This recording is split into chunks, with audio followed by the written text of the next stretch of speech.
and welcome to another episode of Info in a Slide. In this video, we're going to be going over university life in the UK.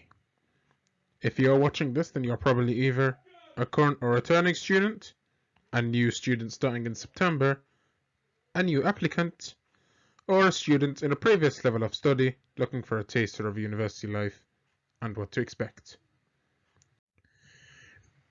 There are many aspects to university life in the UK, and this can vary from university to university. In the UK, there's around 150 universities, and your experience can vary from university to university. However, there are a few common points across all the universities in the UK, which I'm going to go over today. First off, when coming to university, the first thing you're going to be thinking about is where you're going to live during university term time. If you're a home student and you live in the same city or nearby to the university, then you may consider living at home. The benefit of this is that you save on costs and it's more sociable and you get to meet your friends around the city, so not really that much change. You get to save on your rent, the accommodation rent, you get to save on groceries. However, if you do want accommodation, that's always an option. If you're an overseas student or a home student that lives far away from university, then you'll be considering accommodation. If so, there are 3 types of accommodation that you may go for. The first option is shared accommodation. This is by far the cheapest option, and you could either take company-based shared options, i.e. either via university or a different company, or you can find a house and rent a room. With shared accommodation, everything is shared, i.e. the bathroom, the common space, the kitchen. The only thing that isn't shared is your room. Your second option is ensuite, where it's almost the same as shared accommodation. However, you get your own bathroom. And the last option you may be considering is a studio. This type of accommodation is fully private. However, it's the most expensive. So when deciding on a type of accommodation, consider your comfortability and your budget. The second thing you'll be considering when coming to university is your food. Now there are 2 things you could do. Either you could cook after buying your ingredients from your local store, or you could find food from takeaways or restaurants and eat there. The advantages of cooking on your own is that you save money in the long run, and in the long run it's much healthier. However, if you can't cook or you don't have the time to learn how to cook, then fast food or restaurant food is always an option. Now let's get into your actual education. The one big difference between your previous level of study and university is lectures. Instead of having 30 students in a classroom listening to a teacher, you'll have around 300 listening to one lecture. The advantage of lectures is they're interactive.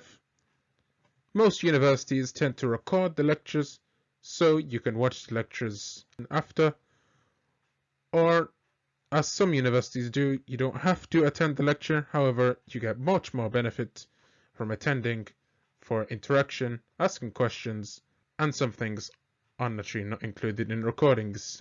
For example, if your lecturer decides to do a demonstration, that will probably not go on the recording.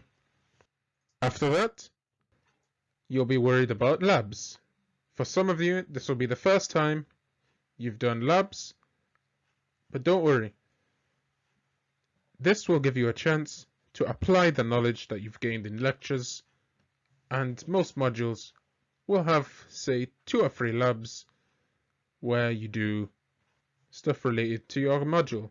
If it's engineering, you'll be building something or testing something. If it's in another subject like medicine, you'll probably be testing something in a lab, doing some work using chemicals or biology, and so on. It depends on your course.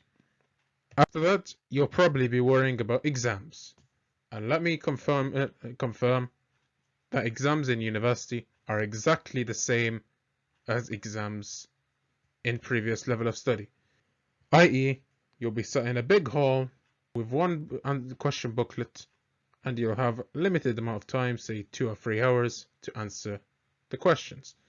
The only difference is you'll have a separate question booklet to your answer booklet, so that it's easier to mark for the marker. And in some schools, they allow you to keep your question paper. You can answer the questions in any order you wish, so don't feel compelled to answer question 1 before question 3. Finally, you'll be worried about projects. Throughout your university experience, there'll be many projects which you can be involved with, but the biggest project that you'll be worried about is your final year project. And this, you'll be applying your knowledge to solve a problem or reach a goal. This allows you to apply all the knowledge that you've gained throughout your university life and is a final stepping stone before graduation. Throughout university life, you'll have many resources to help you along the way. For example, you can borrow books from the library. You can borrow as many books as you want, return books and borrow more books, and that's fine. You've also got your university website for updates and timetables and such. But by far the most useful website that the university gives you is Blackboard. This is the main interface that will have nearly all your assignments, your lecture notes, your lecture slides, and your recordings. Now, a question that many people ask is, will I be able to socialize in university? The answer to that is yes, but it's only conditional if you manage your time correctly. What do I mean by this? Well, managing your time means planning ahead. So decide when I'm going to revise, when I'm going to do my assignments, and when I have a bit of free time to hang out with friends. And sure, you can hang out with friends whenever you want, you can study together, and that's fine. And university, you'll probably find a few gaps to do this. You can hang out after university, throughout university, as you'll have loads of gaps. So don't worry, you can socialize throughout university. And finally, graduation. This is the final step through university, and this is a time to celebrate your success. And this is probably where you'll be thinking about your next steps. Some people will be thinking about further study, i.e. a master's degree or a doctorate degree, PhD, or other types of further study. Others, however, may decide to go into work. Many of you may decide to go into your degree-related work, or some of you may decide to go into a completely different field, and that's perfectly fine. That's it from me.